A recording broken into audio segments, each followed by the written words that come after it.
Hi, I'm Lynn Maloney from MBA Mission, and I'm here to talk to you about who should apply in round 3.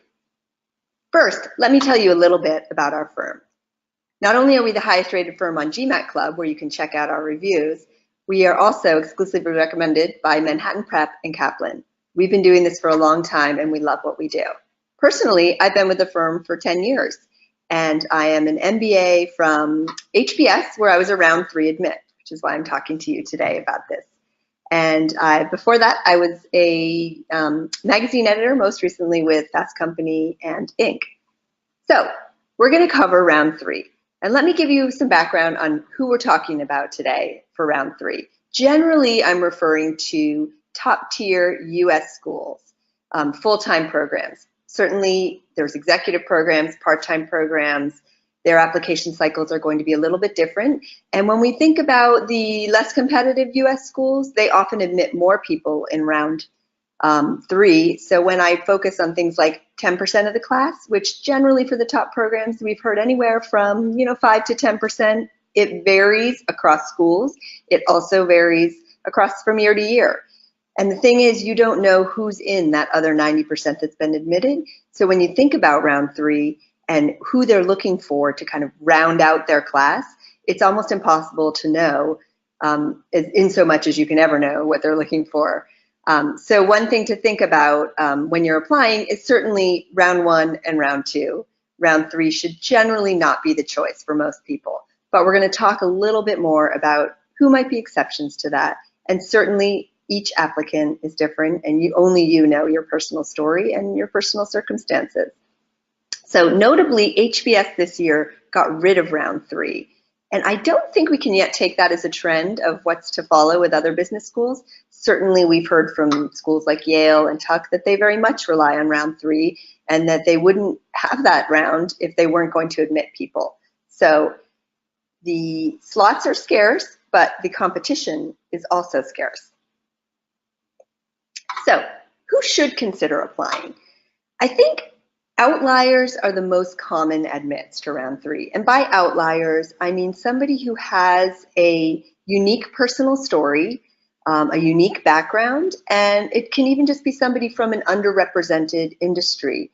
Recently, we had a round 3 admit from consumer products. Surprisingly, there aren't as many people maybe in the first 2 rounds at that school in consumer products. So they were looking for somebody who could come in and offer that experience to the class. The schools really do want to have a diverse classroom, and they want different countries represented. They want different professional backgrounds. They want unique personal stories, people that you want to have in the class with you. Just as the admissions people are looking for those things, they're also looking for someone who stands out. And if you can stand out in round 3, I think that's going to be your best way of getting in. Otherwise, there are also competitive candidates who might be really competitive at any time but have a really good reason for applying in round 3. A military deployment ended, a company was just sold. If that's your situation, I would encourage you to apply and to make that case in, say, the additional information section. If you aren't addressing it directly in your essays, you could have a recommender mention, what your reasons, but make sure that the school knows why you're applying in round 3, that you are not just someone who didn't get accepted in round 1 and round 2 in your other schools and are now looking to sort of throw in an application. That said, you can always roll the dice, right? You should consider applying if you really feel like you really want to be in business school and you don't mind reapplying in round 1.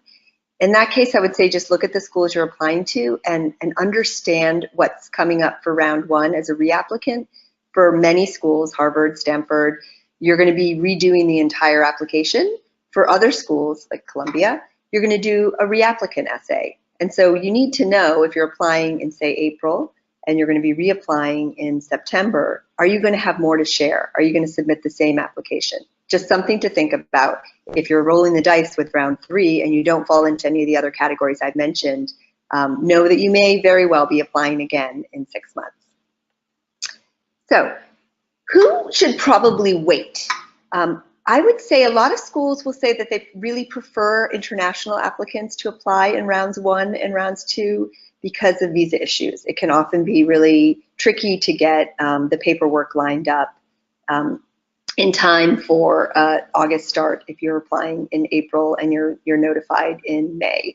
There's also things like housing lotteries, things like that might not be as important, but they may also have passed. I would say traditional applicants, and by that I mean consulting, finance, they're going to have a pretty tough time in round 3 unless there's some extenuating circumstances. And even then, I've had fantastic candidates apply in round 3, but there just simply aren't any spaces. And then they'll get in round 1 the following year.